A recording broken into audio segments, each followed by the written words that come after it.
and good evening. I'm Melisa Idris. And I'm Sharaad Kuttan. You're watching Consider This, the show where we want you to consider and then reconsider what you know of the news of the day.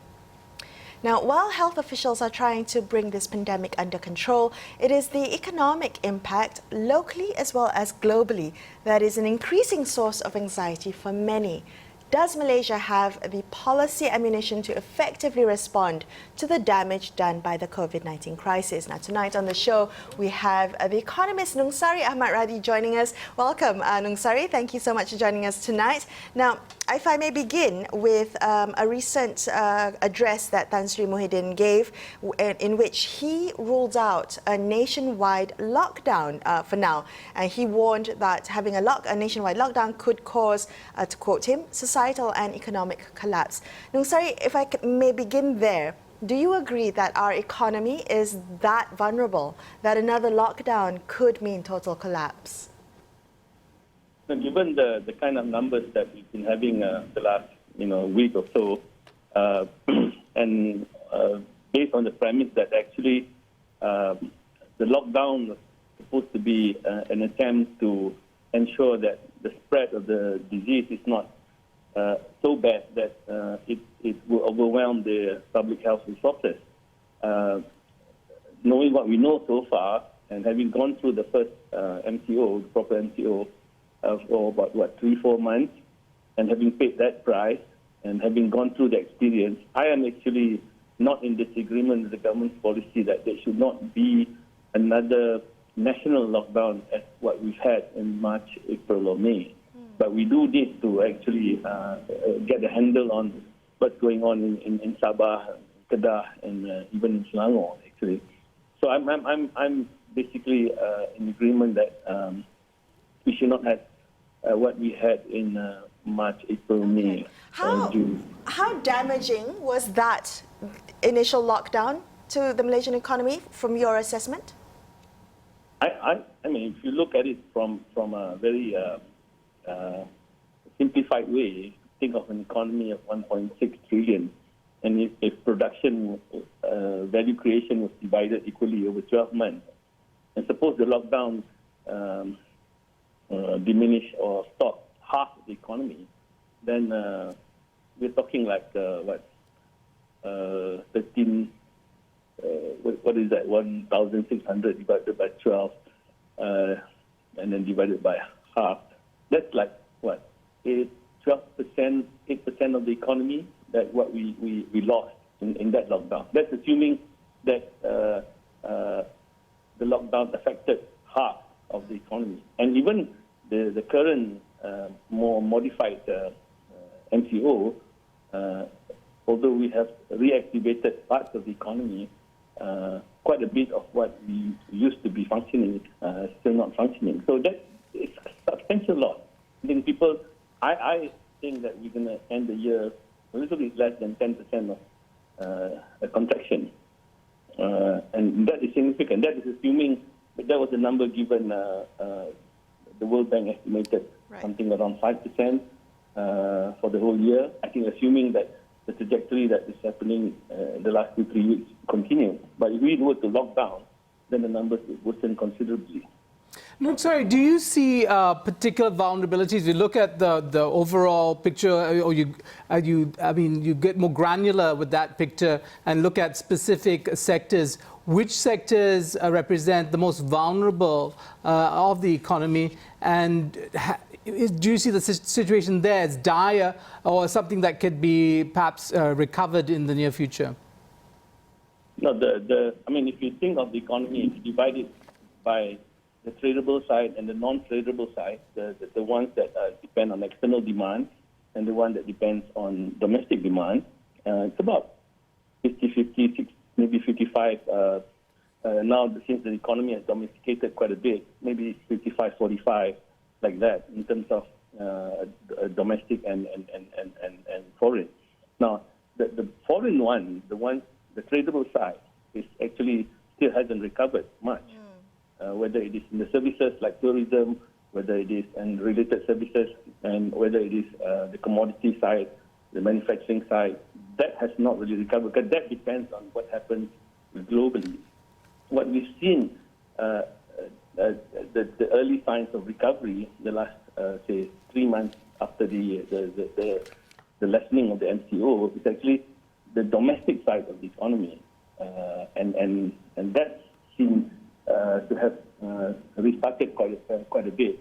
But that is like getting one of two engines started, and that engine you restarted at not. That's precisely the point. I think it's interesting that you brought that up because, I think most people seem to get that COVID-19 is a global problem. It's a pandemic that affects globally. They seem to accept borders being closed. But when you think about the ensuing economic crisis, that's being framed as a domestic problem. But it really isn't. It's part of a global picture. And I wonder how vulnerable we are in terms of, the global slowdown in the economy versus looking to just kickstart the domestic economy. To me, the use of the word kickstart might not be even the appropriate word. What would you use then? We're trying to, I think, we should be trying to keep afloat the domestic side, because the tradable side is actually beyond our control. I mean, if you look at aviation, tourism, and services related to external demand, that won't be there until the pandemic is over, and resources, whether it is commodities or even manufactured goods, the demand will not come back until the global economy recovers, so to speak. So what we should be doing now to keep the economy afloat in that sense is actually to sustain the best that we can the domestic side of the economy. To that extent, how do you rate the particular packages that have been rolled out by this government, Prihatin, Penjana and so on? What effect do you think? Are there any numbers to hang your analysis on? I think they have focused on providing the safety net, and I think the big one that was announced, part of the 200 over billion thing, I think they had the right focus, but I thought they spread the whole thing too thinly. I think giving essentially handouts to certain households, ensuring that SMEs especially have access, can overcome their cash flow problems by having this moratorium on loans and so on. I mean, those are the right things to do, and those are the things that have been done elsewhere as well too. But some of the handouts are actually being spread out to constituencies, and I think that are not in dire need of those things. So given that resources are scarce, I think we ought to optimize that better. And I think right now we should not be thinking on that regard. We should not be thinking about sustaining demand. We should be thinking about sustaining the livelihoods and the lives of these people. Actually, that should be the perspective that we should have by doing that. And I think very quickly, Nungsari, there is this constant call for the moratorium to be extended. What's your position on that? I think SMEs especially, and especially those who are going concern, those who are doing fine prior to the pandemic. I think I'm in favor of actually a more focused, a more focused effort at trying to help those, and that would include actually extending the moratorium in a very specific manner to those businesses, small businesses, who were fine. They were going concern. It's not for the contraction demand, but not to be across the board kind of thing. We need to be a bit more focused in terms of the kinds of how we use our cash resources to do those things. Okay, all right. No, sorry, we're going to take a quick break, but we'll have you stay on the line with us. Let's come back and continue this conversation. A lot to cover. We're going to be focusing on the Malaysian economy, particularly unemployment and the labour market. Stay tuned.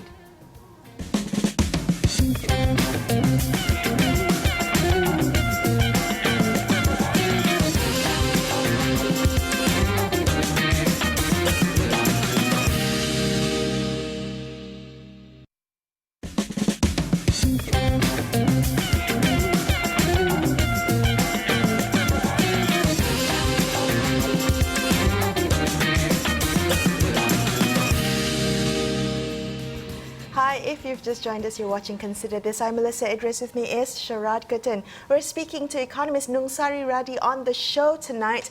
Now, Nungsari, if I may just take a look at some of the official data, there seems to be some positivity that the jobless rate has moderated to 4.7% in July, and this from a 30-year high of 5.3% in May. So, there seems to be that there was initially an expectation that unemployment would continue rising, but it hasn't. So can we read this as the economy recovering, or is there more to this picture? What do you think? I think there's a lot more to that set of numbers than the cursory look at what it is in terms of it would have been 5 point something, now it's a bit lower. I think this it's good that we're discussing this. I think because the main challenge, I think, for the economy going forward is actually unemployment. Now, think of it this way. I mean, if we have a labor market that we have, which actually grows by about 350,000 people every year. Now, if you think about that, that's like over 2% of the labor market. Now, suppose there's no job creation for the whole of 2020, right? And then the ones who were employed prior to 2019, let's say 3 or 4% of them, 5%, maybe 10, even more are unemployed. So the unemployment numbers at the end of 2020, for example, will be quite substantially higher than what it would have been, what it was at the end of 2019. Now, and then these numbers keep on increasing by about 300,000, 350,000 every year, as more and more people get into the economy. Now, in order to mop up these numbers, you need job creation, not only to employ these new numbers that have been stacking up, but also to make up for the loss of employment that took place in the first half of this year.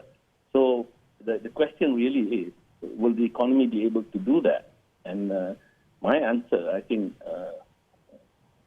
be accused of being slightly more pessimistic, but actually the economy will not be, in the next year or so, be able to create the kinds of new jobs.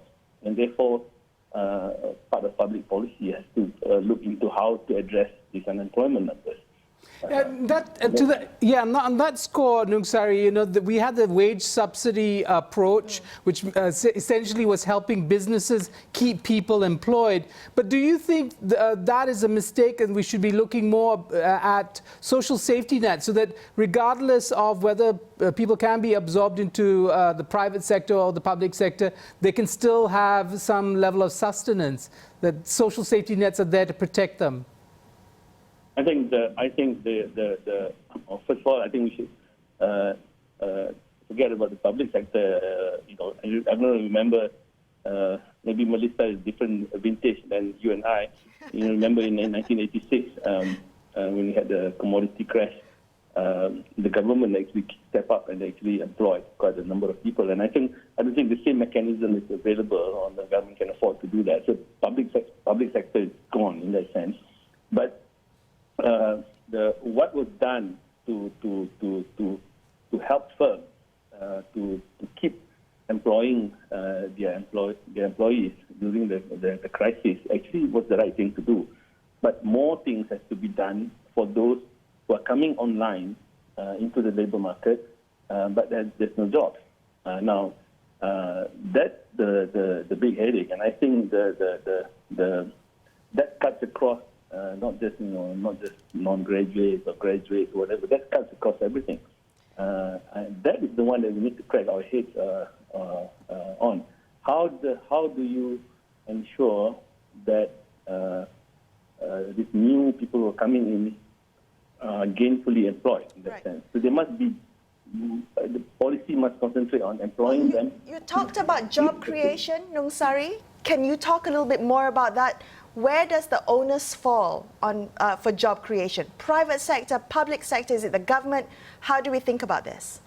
I think government as an employer, as a solution, that's not a solution. The government as a facilitator for the private sector to create some employment, or even to subsidize private sector to create employment, that is something we should look at. But government as the employer, no. See, I'm even thinking maybe we need to really think hard and do if you look at the example of the Great Depression in the U.S., for example, in 1930. Now, the government undertook major projects that employed all these resources, and the same thing happened right after the Second World War in the U.S., for example. So we need to think of something that could actually mop up this sort of thing, but not by the government, but actually by private sectors. Otherwise, we're going to have this increasingly huge overhang of young people getting unemployed, but not so much old and middle-aged, people already in the market, but young people. Sorry, what about the question of, sorry to interrupt you, what about the question of foreign labor? Because a good part of our labor market actually consists of non-citizens, and there have been discussions, or at least suggestions, that somehow if they are moved out of the labor market, that somehow it frees up all these places for Malaysians to be absorbed. Is that thinking correct? I mean, you're an economist. It sounds good from a populist kind of perspective, but does that actually make sense from an economic one? I don't think it makes sense, actually. I don't agree with that analysis, actually. You don't want to, I mean, this for foreign labor, the issue of whether some of them are illegal and legal, that's a different thing. But the point is, if they are being employed by the economy, they are gainfully employed. They are producing things. Then it's an issue of pay. You don't really want to replace them for what they're doing and what they're getting paid with Malaysians. That's horrible, right? We ought to think of better things, better paid jobs, maybe better skills for Malaysians to do. It's very simplistic, or perhaps more populistic, to say, well, let's get rid of all these foreign workers and fill them up with Malaysians. That's not the right way to think about it. I tend to concur with you on that. All right, okay, we're going to take another quick break, but after this, we'll take a look at what can be done to build back better the Malaysian economy. More on Consider This. Stay tuned.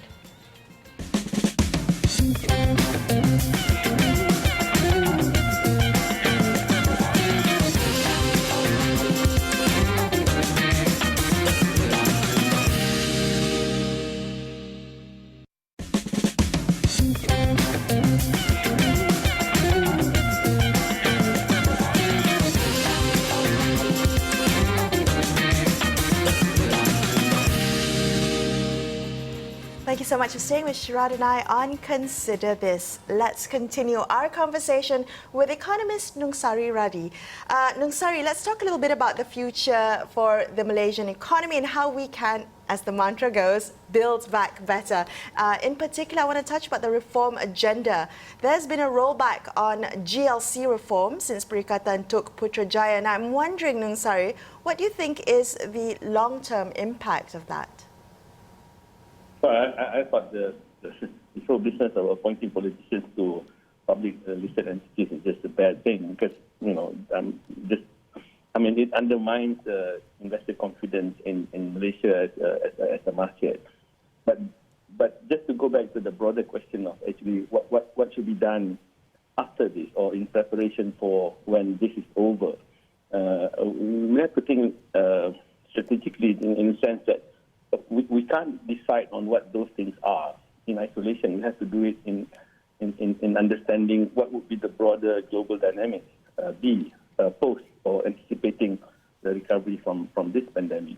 And there's some very blurred here, but we understand that actually there might be, for one, an adjustment, demand adjustment, aggregate demand globally, and therefore trade and so on. To life with diminished credit. With the last couple of decades since 2008, the world has been living on credit, pumped up on credit, not just real economy, but especially so on the monetary side. So I think we have to think what does that mean to us as a nation, as a trading nation. We have to also think about would there be mitigating risk of the recurrence of something like this again? What would firms do? What would they use more technology? Is more labor replacing, or are they going to shorten, localize more supply chain to manage the risk? Are they going to de-globalize a bit some of the supply chain, and what does that mean to us as an economy? So, what does that mean in terms of building capacities and capabilities in anticipation to those things? So those are the considerations that we should have, and it should be done in anticipation of what the global situation would be, and not just navel gazing in terms of what we want to do domestically, because we are basically a trading nation. Nungsari, I just sort of follow up on the question of the anxieties that that many have about the foreign worker population or dependence on foreign workers. What about the question of where investments are coming in from now? And we look at, in particular, China and Chinese investments. Are you concerned about our old dependencies? Can we build back without those dependencies? Or do we have to renegotiate our relationships with the powerhouses like China? One of the things that we have not done, Malaysia has not done, or perhaps the region has not done, with the ascendancy of giants like continental economies like China, India, North America is still a significant economy, Europe, and so on. The hedge against giants, actually, for a small economy like us, is actually to enhance the regional cooperation. It doesn't have to be ASEAN, whatever. It can be bilateral, it can be trilateral, it can be even partial bilateral. And those are the kinds of things, whether it is in terms of reconfiguring the supply chains, positioning ourselves properly where these giants are supposed to locate themselves. Otherwise, we would, I'll say this. I think we are beginning to be too dependent on, say, the Chinese, for example, in terms of where capital is coming from, and we have not done enough. In fact, even for the pandemic, but looking ahead beyond the pandemic, in terms of regional cooperation, in the economic side, not the health side, with Indonesia, Thailand, Singapore, neighbors, Philippines, even.